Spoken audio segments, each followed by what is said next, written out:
Box office top 10 this week at number snillion and 5, Hot Milk.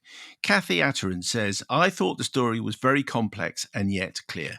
I quite enjoyed the movie, and I actually think Emma Mackey should at least be nominated for something for her performance in this one. There is a sort of magical realism to it, Yes. which does seem reflective of the primary location that the story takes place at, a Spanish beach town in the summer. It did feel like it was a movie made by a woman and for women.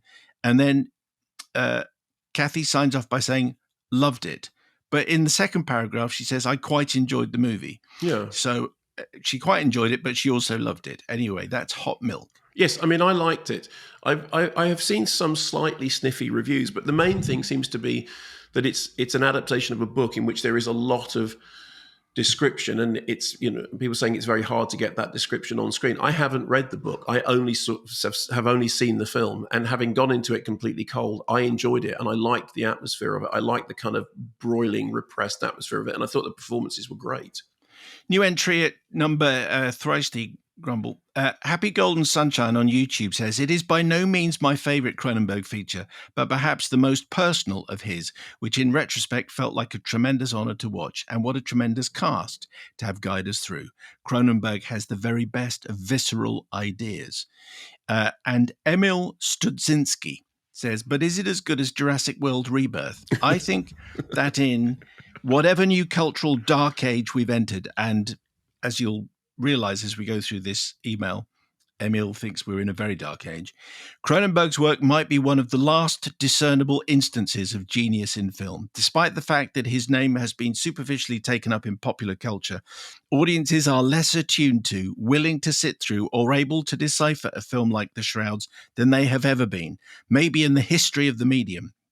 The divided response on 28 years later, not a film that anyone should call difficult, suggests that at least half of all potential audience members are no longer capable of withstanding even 10 minutes of unbroken dialogue between zombie fights.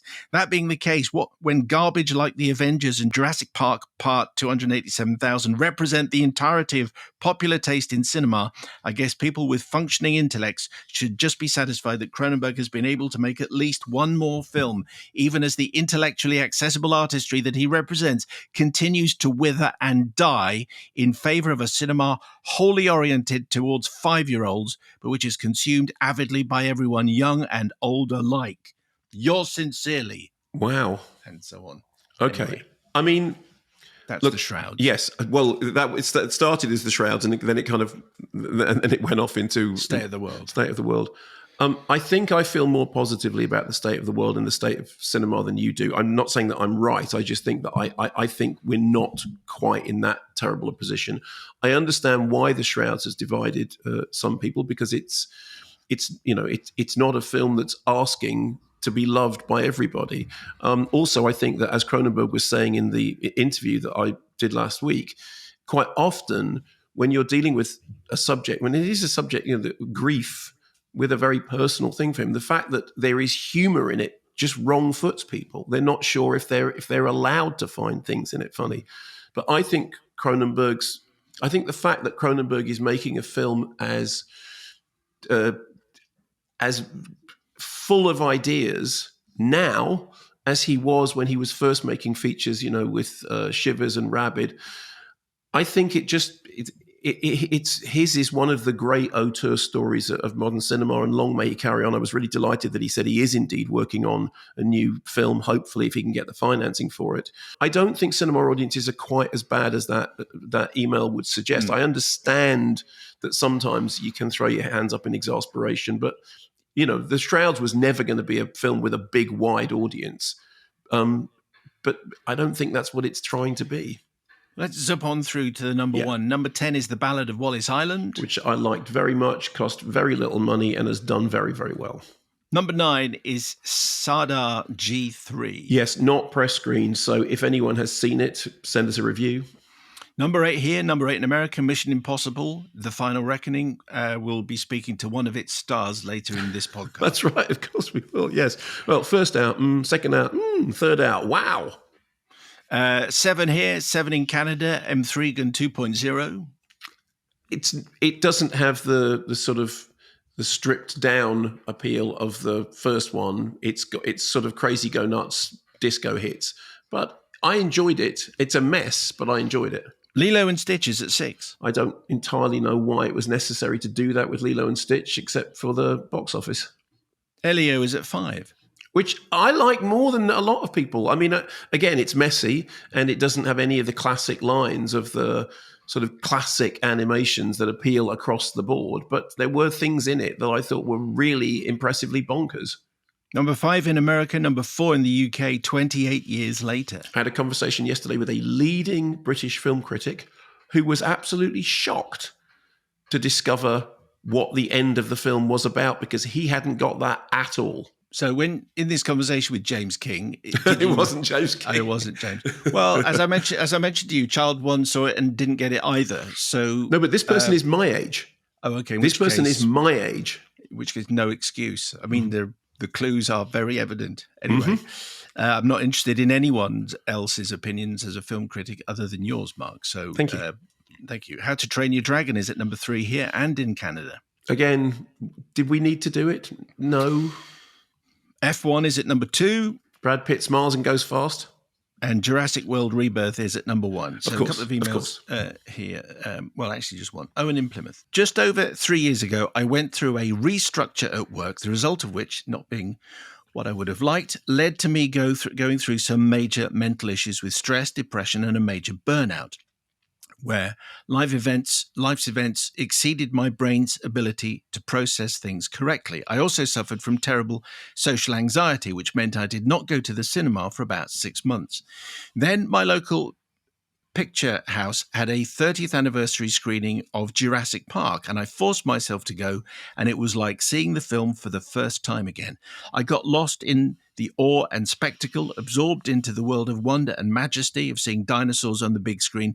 And in that screening, I rediscovered the magic of going to the movies. From then on, I have tried to go to the cinema at least once a month. A few weeks ago, we had another restructure at work, and once again, the outcome was not what I would have liked. So I took myself off to see Jurassic World Rebirth. The experience was nowhere near as profound as seeing Jurassic Park 3 years earlier. Neither was the film anywhere as good as Jurassic Park. Then again, it didn't need to be. I just needed to lose myself in some enjoyable dinosaur nonsense for a few hours, and on that level, it succeeded. Objectively, Rebirth is better than Jurassic World Dominion, although that really wasn't much of a stretch. Subjectively, however, I enjoyed it for what it was. Mission Impossible, Dinosaur Island. Regards, Owen in Plymouth.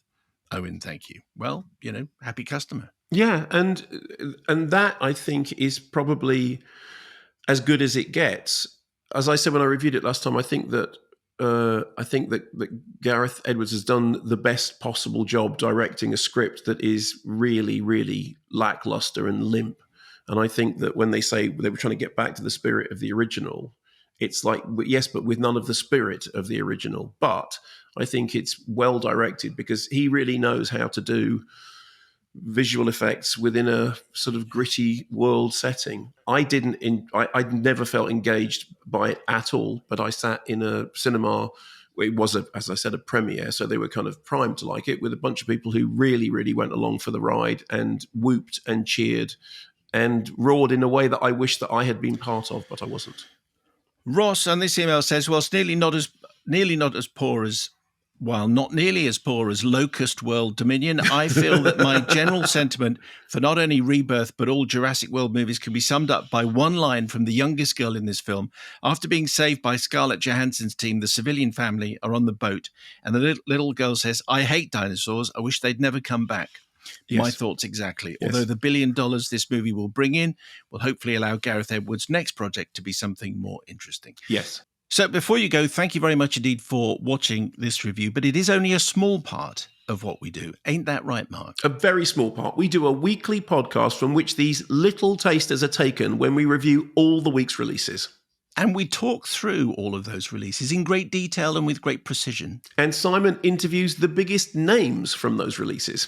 And we discuss a whole bunch of stuff. So join us by following our podcasts wherever you get yours. It's the only movie podcast you need. Kermode and Mayo's Take. Exactly. I entirely agree with Mark. What was it called again? Kermode and Mayo's Take. That's very good.